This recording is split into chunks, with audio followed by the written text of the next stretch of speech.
Do you find yourself skipping English study because you don't have time to do it perfectly? If so, watch this video.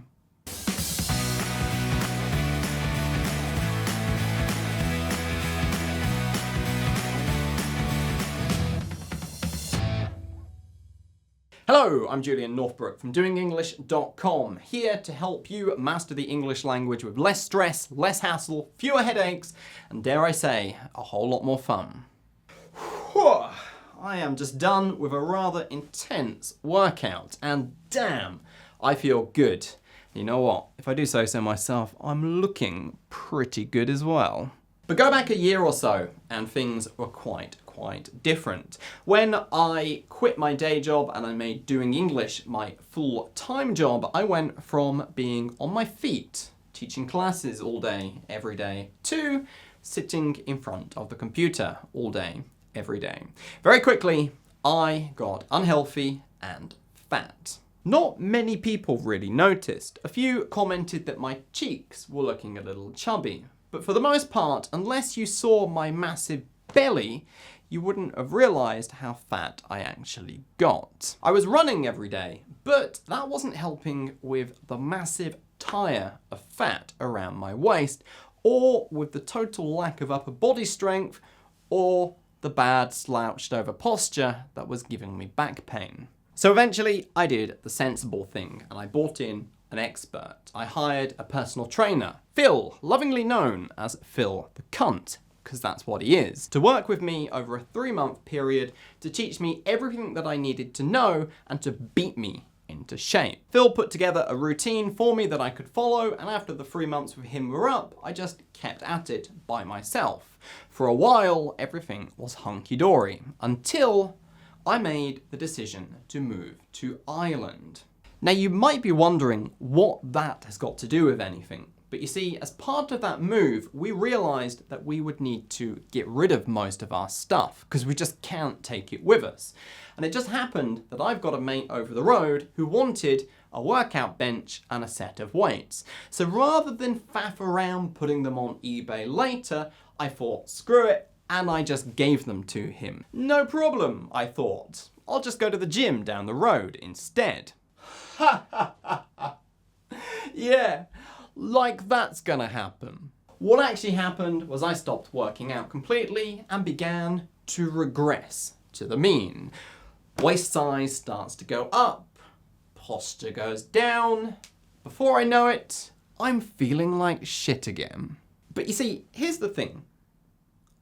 Because I'm a real perfectionist, I got stuck into the thinking whereby, because I didn't have the equipment anymore, I couldn't do the full routine perfectly, therefore, I'm not going to do anything.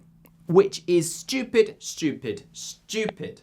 Because when I thought about it, of all the exercises that Phil kind of sequenced for me in this routine, only about half of them actually needed a bench or weights. Things like push-ups, for example, need neither. And then of the remaining exercises, about half of those again could easily be modified to simply not use weights. For example, weighted dips could quite easily be done as just dips without the weights. So now, instead of doing nothing, because I can't do the whole thing perfectly, I just do the exercises that don't need the equipment. Is it as good? No, it's not. Is it better than doing absolutely nothing? Hell yes. Again, I am a real perfectionist, and I get frustrated when I can't do something properly. And if I can't do it properly, I'll simply not do it at all. But this is silly. It doesn't make any sense. And my guess is you are exactly the same when it comes to learning and putting time and effort into your English. No, scratch that. I know that that is the case because Extraordinary English Speakers members are forever emailing me to tell me that this is the case. They get busy, they can't do the lessons perfectly, so they end up missing lessons for weeks at a time, and then they're frustrated and don't know what to do about that because they're out of their routine. The solution is simple. Just do a half-assed job of it.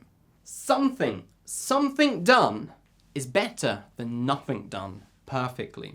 If, for example, you become really busy and you don't have time to sit down and do a fantastic job of studying English, it doesn't matter. Do a crap, half-assed job of studying English, because it's still better than doing absolutely nothing. We're going to end this video here, because we're out of time. But tomorrow, I'm going to give you an example of a very minimalist English study routine. One that I recommend to my extraordinary English speakers when they get really busy.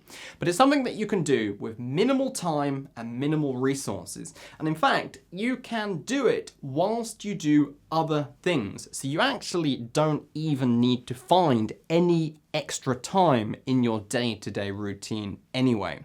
That's tomorrow, because again, this video is getting long.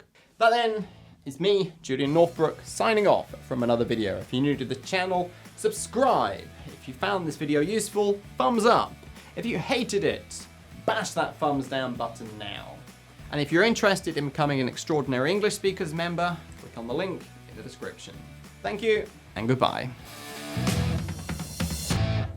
Oh, and I almost forgot, Extraordinary English Speakers members, there is also an interview with Phil in the Extraordinary English Conversations interview series that you get as part of your membership. It's called Working the Fluency Muscle, and we talk about the parallels between weight training, health, fitness, and language learning. I'll put a link down below this video in the description. You'll need a membership to be able to access that though.